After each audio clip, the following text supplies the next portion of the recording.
Hello guys, after delivery కొంతమంది లావ్ అవుతారు, కొంతమంది బక్కగా అవుతారు. నేను మ్యారేజ్ కి ముందు చాలా బక్కగా ఉండే, డెలివరీ తర్వాత లావ్ అయ్యాను. కానీ చాలా మంది ఇలాగే బాగున్నామంట. అంతా ఓకే, బట్ పొట్ట తగ్గించాలి ఎలా? చాలా వీడియోస్ చూసాను, మా ఫ్రెండ్ కూడా చెప్పింది ఇది వర్క్ అవుతుందని. నేను యూజ్ చేసిన వర్క్ అయింది, నువ్వు ట్రై చేయి అన్నది. అందుకే నేను కూడా ట్రై చేసి జీలకర్ర, వామ, సోంపు 3 సేమ్ క్వాంటిటీలో అయితే తీసుకున్నాను. మూడింటిని బాగా కలిపేసి ఇంకా పెంకు మీద అయితే వేయించుకుంటున్నాను. డెలివరీకి ముందు తర్వాత మనలో అయితే చాలా చేంజెస్ ఉంటాయి.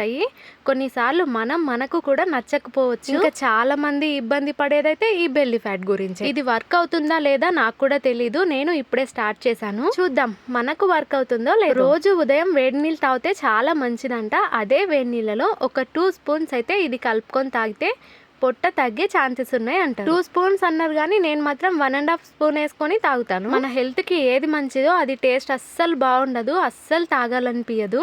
కానీ కొన్ని చేంజెస్ రావాలంటే తాగక. నేనైతే ఒకటే కోరుకుంటా, నేను బక్కగా అవ్వకపోయినా పర్లేదు కానీ ఒక పొట్టను మాత్రం తగ్గించు దేవుడా. మీలో ఎవరైనా ట్రై చేశారా? వర్క్ అయిందా ఇది?